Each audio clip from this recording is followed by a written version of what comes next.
You're listening to The Briefing, first broadcast on the 27th of May, 2025 on Monocle Radio.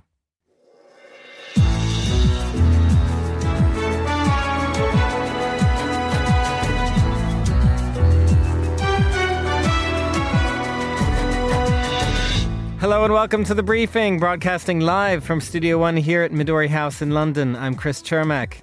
Coming up on today's program, a summit of leaders from Southeast Asian nations, Gulf nations and China takes place in Malaysia.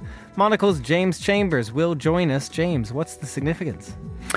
Chris, this is the first ASEAN summit since Trump announced his tariffs, and so we're all keen to see how the region's going to deal with it. And obviously this is going to be one of the key ways it's going to try and boost trade with some of its larger partners in the region, like China and like the GCC. After that, King Charles heads to Canada for a high-stakes parliamentary speech that will aim to reassert Canada's independence from the United States. We'll also hear about Indonesia's budget woes, and after that, with lots of different spaces that are possibly not spaces where you would host music regularly, but the point of the festival is to open them up to people. A new jazz festival is coming to London this summer. We'll speak to the organisers. All that right here on The Briefing with me, Chris Chermak.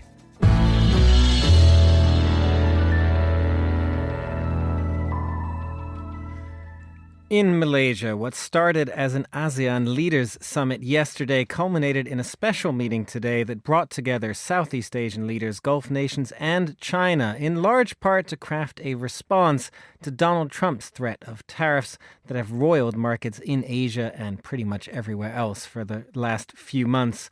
And I'm joined now for more on this from Kuala Lumpur by the senior broadcast journalist Ushar Daniel, and in the studio right here at Midori House by James Chambers, Monocle's Asia editor. Good to have you both. Ushar, I want to start with you because you have just been at a summary press conference of this summit. What did you hear? Hi, so I'm still at the press conference, actually. We just concluded. There are several points that were brought up by the Malaysian Prime Minister, who is current chair of ASEAN. So there were several things that were discussed. First one, Myanmar, and obviously second is on tariffs. And on tariffs specifically, Anwar Ibrahim said that a consensus has been reached on tariffs during the meeting. And while each member party is proceeding with bilateral negotiations, ASEAN also agreed on a collective understanding. So what Anwar said is decision on tariffs should not be at the expense of any other ASEAN country. And Anwar Ibrahim considers this meeting at the ASEAN summit a major progress and in a new spirit of ASEAN unity. And Ushar, to stay with you on that, do we have a sense of what that might mean in practice if all of these countries are now going to start negotiating with the United States, already are negotiating with the United States on tariffs and trade? How might their approach to that change? I think, in my opinion, how this will happen is each country, each nation is actually meeting with the US on a different capacity, because again, different parts of ASEAN is receiving different percentage of tariffs. Malaysia, for example, is tariffed 24% compared to higher rates in Vietnam, in Indonesia, and Laos, in Cambodia. So what happens is each and everyone is, while they're doing bilateral meetings, ASEAN is also coming together to come as a bloc to discuss with the US on perhaps coming to an agreement with perhaps a tariff that is standardized, or a tariff that would make more sense for each of ASEAN nations as well as a bloc itself. James, to bring you in on this, I mean, listening to that and this sort of declaration from Malaysia's Prime Minister, how different a moment is this for you when you're also in the region? You're, of course, normally based in Bangkok. How much is there a sense of these nations really just coming together in opposition to Trump and the United States right now? It's been a huge surprise for each of the members of ASEAN, what happened in Washington, because up until this point, they were used to being in the middle of the US and China, who were essentially kind of competing for their attention. And the kind of ASEAN playbook was like, we want to be friends with everyone, and let's just get the best from Washington, the best from Beijing, and we don't need to pick a side. And that was going all well and good until Donald Trump announced these, whopping tariffs on the region. And that completely surprised everyone, because the whole story, the whole narrative about ASEAN was that as the US-China trade war was going to pick up, a lot more, manufacturers in the US or in Europe are going to move their production to the likes of Vietnam, to the likes of Indonesia, to the likes of Thailand, to get around these tariffs. But actually, no, Vietnam, Cambodia, they're looking at, tariffs in the 40s. So that whole blueprint for ASEAN's growth for the next 20 years had to be kind of scrapped overnight. And the region's kind of scrambling now to figure out what's the pathway forward. So it's been a huge moment, and this is the first summit of all the leaders since then. So it makes sense that trade isn't the number one priority, and actually trying to get back on a kind of an even keel with the US. So it'll be interesting to see how their negotiations go, because the economies of these different countries are suffering. I mean, I live in Thailand, and the news isn't good. It wasn't good before these tariffs, and it's looking even worse now. So they desperately need some good news. And speaking of whether this is good news or not, but Ushar, perhaps you can describe to us what the role of China has been on this meeting today. What is the significance of that? How have they been showing their presence? Well, this stems from Xi Jinping's visit to Malaysia and Vietnam and Cambodia last month, actually. And this is the second time a premier from China has been visiting. But I think this is not a response to the tariff. I think this is the way China is wooing members of the ASEAN to trade more with them. And from the Malaysian perspective, in Malaysian context, Malaysia has been one of the largest traders with China for many years. And this continues to boost trade relations between Malaysia and China. So I think with the presence of China here, and given that it is the first summit for ASEAN, the GCC, as well as China happening earlier today in Kuala Lumpur, it is a lot of discussions were surrounding on how to improve trade relations, how do we improve the economy, how do we enhance trade relations between China, the GCC, as well as Malaysia. So I think China's presence here is basically wooing ASEAN as well as GCC to trade with them, not so much on a retaliation towards the tariff, but to just bring in trade, closer trade ties between GCC, Malaysia, ASEAN, as well as China. And Ushar, just to stay with you for one more moment, because you did mention Myanmar as well. That's always been a tricky subject for ASEAN. What was said about that? So yes, this is a big news that came out from the press conference today, as well as a joint statement that was released by all ASEAN members. So what Anwar said during the press conference was there was a basic understanding reached on Myanmar during the ASEAN meeting. And the consensus is ASEAN members will continue to engage with Myanmar. So both parties, ASEAN and Myanmar, are now in consultation, although it is at a low-key level. And the focus areas that are being discussed is either prolonging or extending the ceasefire, providing humanitarian assistance, and also proceeding with initial discussions with parameters of the 5-point consensus. So this is not a departure from previous approaches, but this is considered a major progress in getting Myanmar involved in the conversation. James, that perhaps brings us to some of the defense elements of this, because that's also where it is interesting that China is part of this. There have been tensions in the South China Sea and so on and so forth. And also Myanmar. I wonder if you have some thoughts. We've spoken about this, I believe, before, this tricky subject for ASEAN, whether to bring Myanmar in or not, and whether to push for a ceasefire. Well, ASEAN they describe themselves as a family. They do things differently. They do things very slowly. They do things in their own way, very consensus driven. I mean, all of the leaders seem to have been around for ages and do seem to act like family. They know each other. And so with Myanmar, it's been slow progress, but they are trying to, bring the country back in their own way. So ASEAN always comes in for a lot of criticism because it doesn't behave like perhaps the US would or perhaps the EU would. But I think there's more of a realization now that actually, while there's wars going on in the Middle East, while there's wars going on in Europe, actually ASEAN as a region and as a body has been quite successful in keeping these 10 regions on a friendly relationship and not fighting each other. Myanmar's always been the troublesome partner, but the ASEAN's dealing it in its own way, and they're trying to move forward. The Thais have been very kind of proactive in trying to bring them back to the table, believing that when you're talking, at least when you're talking, you got more chance of resolving something rather than kind of kicking them out completely. So it's always been a difficult project with Myanmar. This is not the first time they've been, out of ASEAN. But the other 9 do want to keep them involved. They do want to resolve this, but it's not going to happen this year. It's not going to happen next year. It's going to take a while. We'll just have to wait and see. And just a quick note, James, on China as well. When you mentioned strained relations, what's your sense of ASEAN and China at the moment, given also the defense and trade aspects? Well, yes. I mean, China is an important trading partner, but also at the same time, there's a lot of nervousness around the region. On an economic side of things, most of these countries have been very worried this year about China flooding their markets with a lot of cheap products. I mean, it's surprising that suddenly it's reared its head now, because I feel like it's something that's been happening for years and years and years, but it's suddenly become a very political thing. And we're seeing the same kinds of conversations that we're having in the US and the EU about trying to limit the amount of cheap products that come in.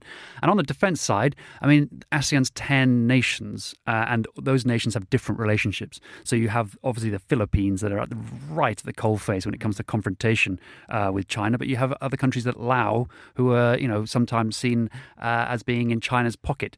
So the fact that those 10 nations get together, when they get together, they normally find a kind of acceptable middle ground, and that's, to be cautious when it comes to China, but they are the largest trading partner, so you have to, engage. James Chambers, Monocle's Asia editor, and Ushar Danielle, journalist in Malaysia. Thank you very much both for joining us. And now here's Tom Webb with the day's other news headlines. Thanks, Chris. The Gaza Humanitarian Foundation has begun its aid operations in Gaza following the resignation of its director, Jake Wood, over its independence. Gaza's population has been pushed towards famine by Israel's almost 3-month blockade. The Israeli government has repeatedly dismissed allegations of genocide in Gaza. South Korean police have banned the former Prime Minister Han Duck-soo from leaving the country. The travel ban comes as a special police unit investigate former top government officials on charges of insurgency linked to military emergency efforts of the former leader Yoon Suk-yeol. And Air Canada has updated its in-flight meals with a new menu created by a Japanese chef. With fares for flights departing and arriving in Japan remaining high because of increased air travel demand and rising fuel costs, Air Canada is the latest airline to offer all possible options to win over passengers through in-flight meals. Those are the day's headlines. Back to you, Chris. Thanks very much, Tom. And speaking of Canada, King Charles is in Canada for his first visit as head of state. He'll be giving a rare address to the Canadian Parliament that will outline the agenda of Prime Minister Mark Carney's new government. But more important than that is the symbolism. It's an underlining of Canada's sovereignty given the ongoing tensions with its southern neighbour. I'm joined now by Monocle's Toronto correspondent Thomas Lewis for more on this. Thomas, always good to have you on the show. This is King Charles's first visit as head of state, but his 20th, I believe, to Canada overall. How did this one come about? Well, this one came about, Chris, as you quite rightly say, at the request of Canada's new Prime Minister, Mark Carney, after that election win back in April. That was really at a time, at the height really, of this talk, this rhetoric by US President Donald Trump, that Canada would be better off as the US's 51st state in this atmosphere of on-again, off-again tariffs against lots of the products that cross the border, made in Canada, cross back into the United States as the US's largest trading partner. And it's interesting, you might remember, Chris, back when the UK's Prime Minister, Sir Keir Starmer, made his visit to the White House several months ago, and he was asked about this, rhetoric by the US towards Canada, and he kind of laughed it off. And I can't really overstate how angry that made a lot of Canadians in Canada, that the UK Prime Minister seemed to think that this was some kind of joke, given that they two countries share a head of state, as you say. So it's really been the king over those months that's kind of taken on this kind of quiet sort of symbolism. We've seen him wear kind of Canadian medals or Canadian military symbols during official events in the UK, for example.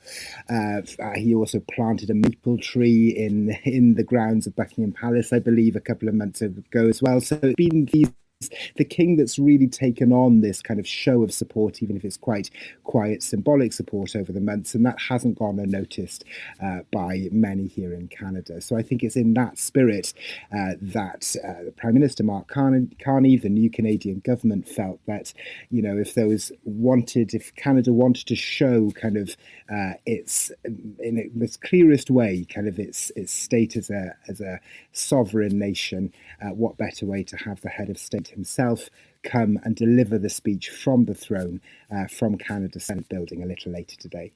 Well, Thomas, I do want to ask you about King Charles's speech, but first let's hear from some of the Canadians about why this visit matters. It's a clear message to Trump that Canada is not for sale. We have our own Canadian identity, but we're also so proud to be a part of the monarchy. Regardless of what forces outside may think, we are united, we stand, we are independent, we will not be overtaken by any other forces. Thomas, it is interesting that Canadians are leaning in this moment both into their independence, but also into the crown and the monarchy. What do we expect King Charles to say? Well, the words King Charles will say, Chris, will be the words of the Canadian government. There's been some speculation in the Canadian press that the King will quite explicitly state and remind, if you like, the audience watching on of Canada's status as a sovereign state.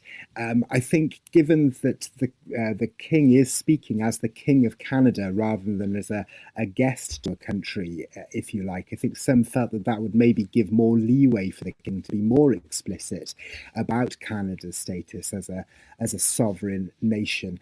I think it's also worth noting that from the Trump administration's part, they've sort of done their bit to try and sort of dial back the kind of 51st state rhetoric over the past few days. The new US ambassador, Pete Hoekstra, sort of downplayed again, sort of shrugged it all off, really, kind of saying that the symbolism of the visit was not lost on the Trump administration, and also sort of again sort of trying to be light-hearted about it, saying that this is kind of a lot of effort to go to. You didn't need to get the King involved.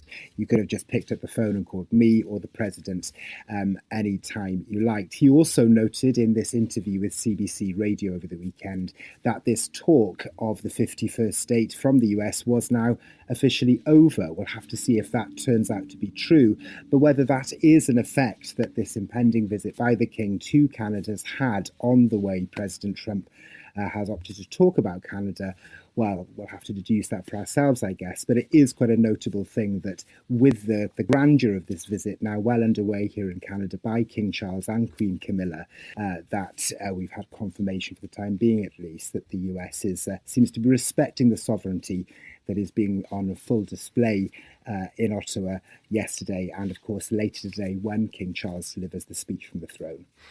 Will be interesting to hear that speech later on today. Thomas Lewis in Toronto, thank you very much for joining us. You're listening to The Briefing on Monocle Radio.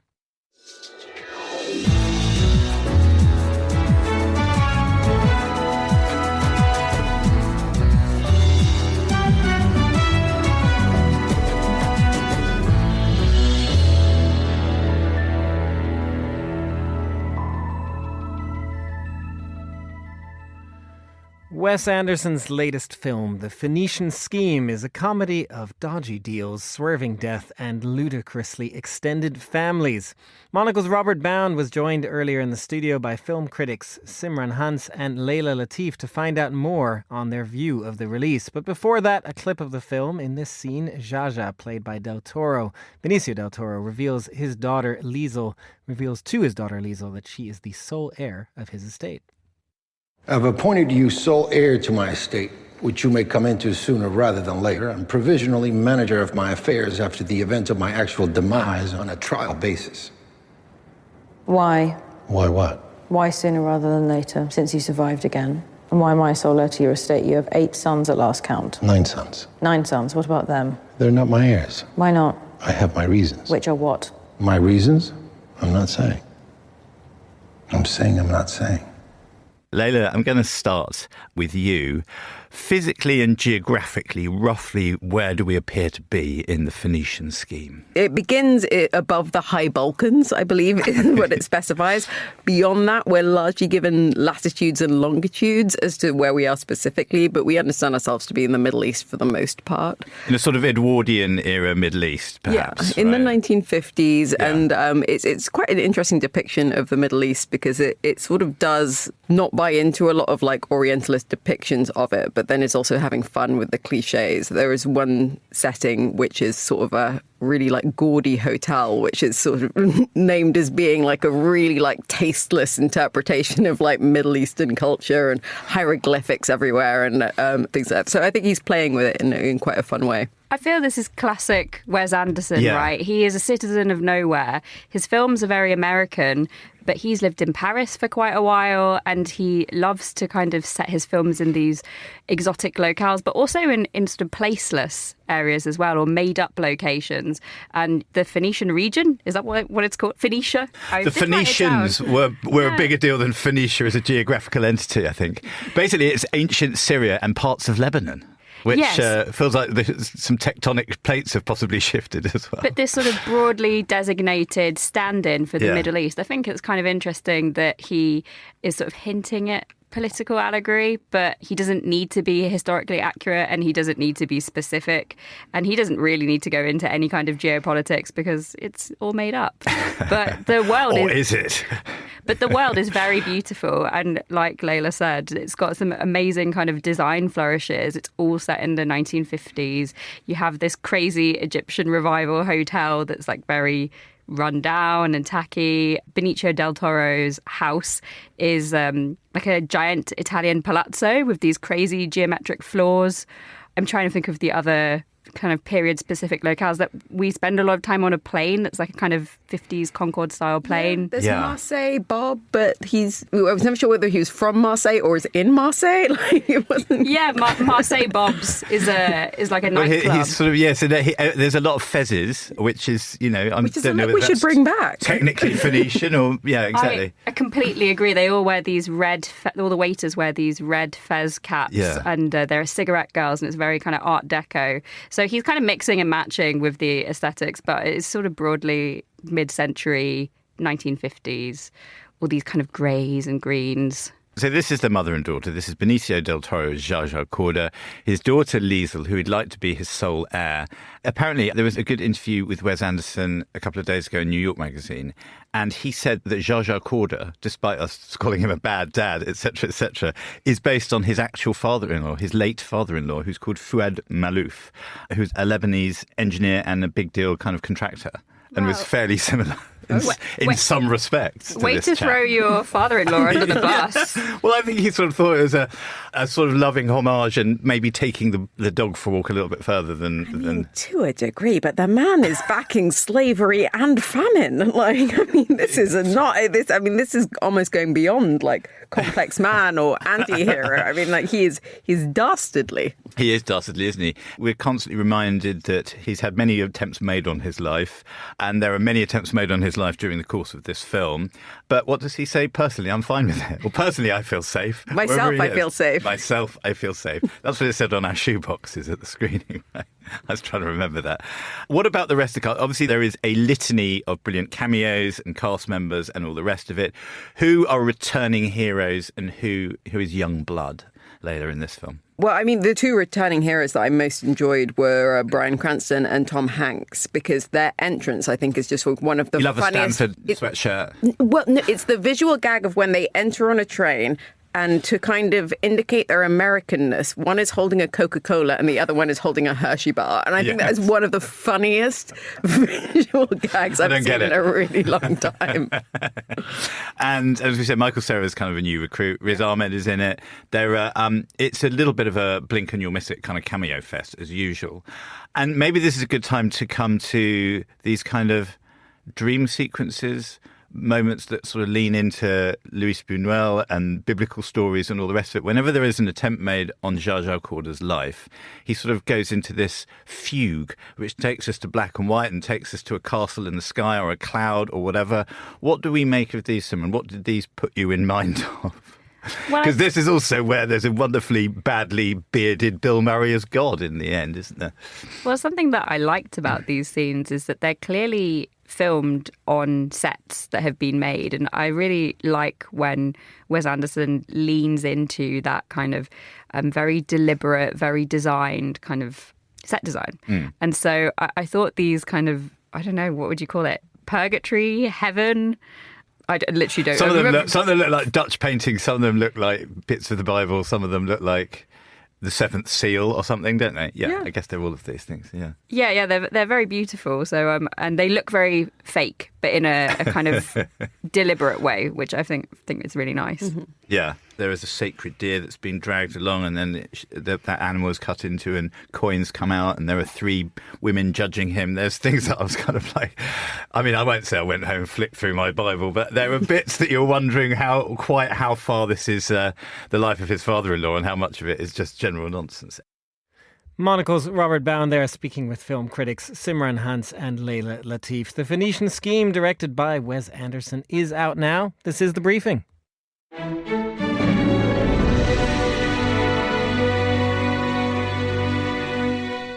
Finally, on today's show, the inaugural edition of the De Beauvoir Jazz Festival is set to take place in London on the 11th and 12th of July, set up by local resident and designer Payo Vadva. It's a jazz festival for the neighbourhood, integrating different spaces and inviting world-class jazz artists from around the world.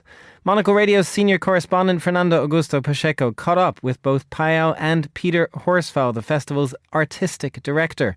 Payo began by describing the location for the event. It's a lovely neighbourhood that's nestled between Islington and Hackney. More of it sits within Hackney than it does within Islington. What's really lovely about the neighbourhood is that it's got a very specific character that's almost reflective of all of London in one little area. Most people walk, most people cycle, and it's not completely by accident. It's all down to design. In the late 1960s, 1970s, there was a plan to actually raise the entire neighbourhood to the ground and build a big highway. And a bunch of residents got together and protested against it. And in doing so, not only did they save most of the neighbourhood from being razed to the ground, they actually managed to convert most of the neighbourhood into a low-traffic neighbourhood. So, we talk about low-traffic neighbourhoods today in London, but it is one of London's oldest low-traffic space. It's been about 50 years. The way they turned it into a low-traffic neighbourhood is by planting cherry trees around the neighbourhood. So it's really lovely because what you have is the most beautiful part of London where people can cycle, people can walk, and that's how most people get around, with lots of different spaces that are possibly not spaces where you would host music regularly. But the point of the festival is to open them up to people, to help people discover those spaces, understand the built environment of that neighbourhood, but also begin to appreciate what cultural production can do to those spaces. So quite excited about it. We've got about 8 different venues for one of the days of the 2-day festival. And these 8 venues will be simultaneous venues. It's a multi-venue festival. Can't wait for it to happen in July. Amazing. And Peter, I wonder if you could share perhaps some of the names and performance. Will it be a mix of kind of people, well-known artists and maybe not so well-known? So tell us a bit more about the curation. We've got probably, if you like clarinet, if you like the clarinet as an instrument, I tell you, this festival is for you. Got 3. I want to see the armies of clarinet fans heading to the festival. Now, we've got three of the, I'd say, the world's best jazz clarinet players playing. The first being Giacomo Smith, who people might know from the band Cantor Smitties, which I was also a part of.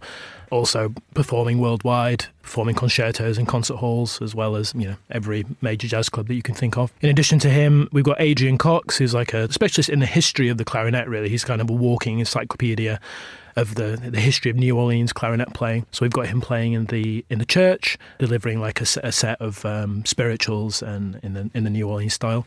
And also we've got Ewan Bleach, who is again spent much time in New Orleans playing with a famous band out there called Tuba Skinny. He was in London, and again all these people are out there working in London a lot, but we're just shining that extra little bit of light on them that they so rightly deserve. So that's 3 clarinet players for you for a start. start. So if you're listening, you're a clarinet fan, you have to come now. And definitely got to come. Oh, how small is that niche, do you think? Well, I think there's more than we expect, right? I mean, we've got a lot more going on. We've got Georgia Cecile playing on our opening night. I'm so excited about that. Also, just like incredible to see a woman as amazing as her having agreed to play a festival like ours. We're a first time festival, so I'm so grateful she's agreed to play. For sure. And I think Georgia, Georgia Cecile, she's like how do I say this? She's ploughing her own furrow, a bit like someone like in the pop world, like Little Sims or someone like that, is basically eschewing like big labels and things like that, and is doing everything herself, and winning. Great to see her headlining festivals, headlining Ronnie Scott's, and now headlining our festival as well. Pio, I need to ask you the basics as well. If somebody's interested and they want to get a ticket or find out a bit more, what should they do? So come see our website. It's called debovajazzfestival.co.uk. If you're trying to figure out how to spell this, think of the author Simone de Beauvoir, and it is effectively the surname in there. So debovajazzfestival.co.uk. All of our tickets are on our website. We have a range of things going on over the course of the 2 days. So the festival's on the 11th of July and the 12th of July. 11th is our opening night, and we've got Georgia, and we've also got Gordon Webster flying in from New York, playing effectively a swing set at Bishopsgate Institute. So we're very excited about that day. And then on the 12th... That's if you're a Lindy Hop dancer. So if you're a dancer, that's the one for you in the festival for sure. Absolutely. And on the 12th, we've got a whole day's events planned. So it starts at 9 a.m. and it ends at 11 p.m. And I'll try not to hog all this time on the radio to tell you about the entire program, but there's a lot going on. We've got approximately about 8 free things going on at the festival, and we've got a whole lot of other gigs, approximately about 7 of them. That was Pio Vadva and Peter Horsfall in conversation with Fernando Augusto Pacheco. And that's all the time we have for this edition of The Briefing. It was produced by Laura Kramer and Ryuma Takahashi. Our studio manager was Lily Austin and researcher was Francesca Jilks. The Briefing is back tomorrow at the same time. I'm Chris Chermak. Goodbye, and thanks for listening.